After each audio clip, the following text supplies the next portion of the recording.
Hi friends, welcome to cinema வேட்டை. இந்த cinema வேட்டையில் இன்றைக்கி நம்ம பார்க்க இருப்பது ஹரியோட டைரெக்ஷனில் வந்த படங்கள் எந்த அளவுக்கு ஹிட் ஆனது, எந்த அளவுக்கு ஃப்ளாப் ஆனதுன்னு தான் இந்த வீடியோவில் பார்க்க போகிறோம். வாங்க வீடியோக்குள்ளே போகலாம். ஹரி டைரெக்ஷன் பண்ண முதல் திரைப்படம் தமிழ். டாப் ஸ்டார் பிரசாந்த் தான் இந்த படத்தில் ஹீரோவாக நடிச்சிருந்தார். 2002 இந்த படம் ரிலீஸ் ஆனது. இந்த படம் ரிலீஸ் ஆன புதுசில் ஆடியன்ஸ் கிட்ட நல்ல ரெஸ்பான்ஸ் கிடைச்சது.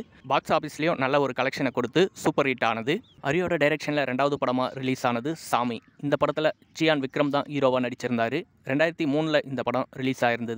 இந்த படம் ரிலீஸ் ஆன புதுசில் ஆடியன்ஸ் கிட்ட நல்ல செம்ம பாசிட்டிவ் ரெஸ்பான்ஸ் கிடைச்சிது. பாக்ஸ் ஆஃபீஸில் நல்ல ஒரு கலெக்ஷனை கொடுத்து பிளாக் பஸ்டர் மூவியாக ஹிட் ஆனது சாமி. அடுத்து ஹரியோட டைரெக்ஷனில் 3வது திரைப்படமாக வெளியானது கோவில். இந்த படத்தில் சிம்பு தான் ஹீரோவாக நடிச்சிருந்தார். 2004 இந்த படம் ரிலீஸ் ஆனது. விமர்சனங்கள் இந்த படத்துக்கும் பாசிட்டிவாக தான் கிடைச்சிருந்தது. பாக்ஸ் ஆஃபீஸில் நல்ல கலெக்ஷனை கொடுத்து சூப்பர் ஹிட் ஆனது கோவில். அதே வருஷம் 2004 ஹரியோட டைரெக்ஷனில் 4வது படமாக ரிலீஸ் ஆனது அருள். இந்த படத்தில் விக்ரம் தான் ஹீரோவாக நடிச்சிருந்தார். இந்த படம் வந்த புதுசில் ஆடியன்ஸ் கிட்ட நல்ல பாசிட்டிவ் விமர்சனங்களை பெற்று இருந்தது. பாக்ஸ் ஆஃபீஸ்லேயும் இந்த படம் நல்லாவே ஹிட் ஆனது. தொடர்ந்து ஆக்ஷன் படங்களாக எடுத்துகிட்டு வந்த ஹரியோட டைரெக்ஷனில் 5வது படமாக ரிலீஸ் ஆனது ஐயா.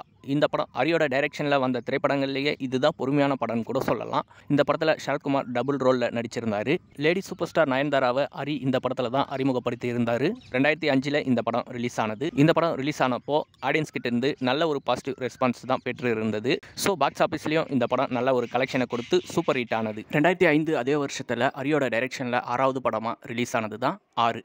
சூர்யா தான் இந்த படத்தில் ஹீரோவாக நடிச்சிருந்தார். இந்த படம் வந்த புதுசில் ஆடியன்ஸ் கிட்ட நல்ல ஒரு பாசிட்டிவ் ரெஸ்பான்ஸ் கிடைச்சிருந்தது. ஒரு சில பேர் வன்முறை காட்சி அதிகமாக இருக்குன்னு நியூஸ் பேப்பரில் எழுதியிருந்தாங்க. அதையெல்லாம் தாண்டி பாக்ஸ் ஆஃபீஸில் கமர்ஷியல் ஹிட் அடித்தது 6. அடுத்து ஹரியோட டைரெக்ஷனில் 7வது படமாக ரிலீஸ் ஆனது தாமிரபரணி.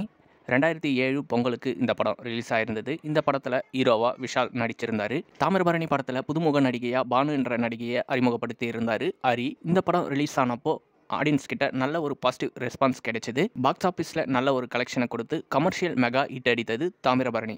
2007 அதே வருஷத்தில் ஹரியோட டைரெக்ஷனில் 8வது திரைப்படமாக வெளியானது வேல். ஹரியும் சூர்யாவும் 2வது முறையாக கூட்டணி அமைத்த படம். இந்த படம் ரிலீஸ் ஆனப்போ ஆடியன்ஸ் கிட்ட நல்ல ரெஸ்பான்ஸ் கிடைச்சிருந்தது. சூர்யா இந்த படத்தில் டபுள் ரோலில் நடிச்சிருந்தார். கிராமத்து கதையில் நல்லா பின்னி பெடல் எடுத்திருப்பார் நம்ம சூர்யா.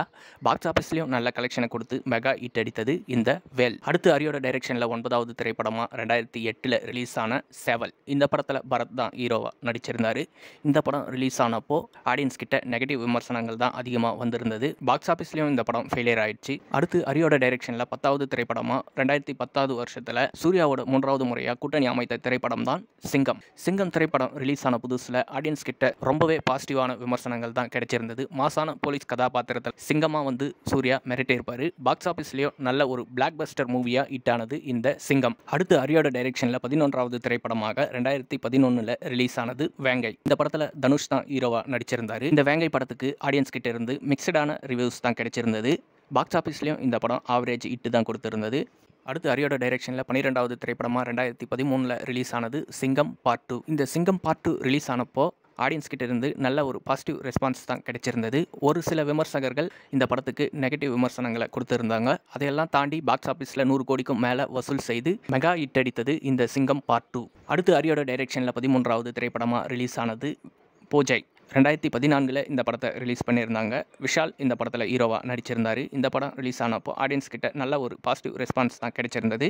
பாக்ஸ் ஆஃபீஸ்லேயும் நல்ல ஒரு மெகா ஹிட் அடித்து நல்ல கலெக்ஷனையும் கொடுத்திருந்தது இந்த பூஜை. அடுத்து ஹரியோட டைரெக்ஷனில் 14வது திரைப்படமாக சிங்கம் பார்ட் 3 எடுத்திருந்தார். 2017 இந்த படத்தை ரிலீஸ் பண்ணியிருந்தாங்க. சூர்யா தான் இந்த படத்துலையும் ஹீரோவாக நடிச்சிருந்தார்.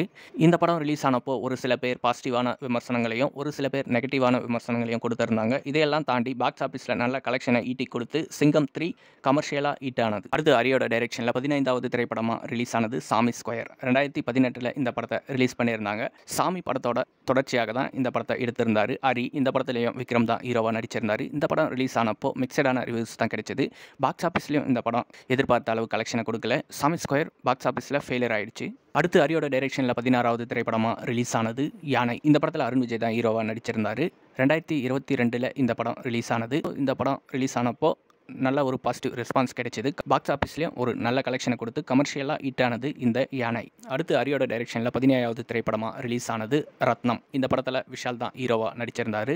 2024 இந்த படம் ரிலீஸ் ஆனப்போ ஆடியன்ஸ் கிட்ட இருந்து மிக்சடான ரிவ்யூஸ் தான் கிடைச்சிருந்தது. ஸோ பாக்ஸ் ஆஃபீஸ்லேயும் இந்த படம் ஒரு ஆவரேஜ் ஹிட் மட்டும் தான் கொடுத்துருந்தது இந்த ரத்னம். ஸோ இது வரைக்கும் ஹரியோட டைரெக்ஷனில் வந்த திரைப்படங்களை பற்றி பார்த்தோம். ஹரியோட டைரெக்ஷனில் வந்த திரைப்படங்கள்லேயே உங்களுக்கு ரொம்பவும் பிடிச்ச படம் எதுன்றதை கமெண்ட்டில் சொல்லுங்கள்.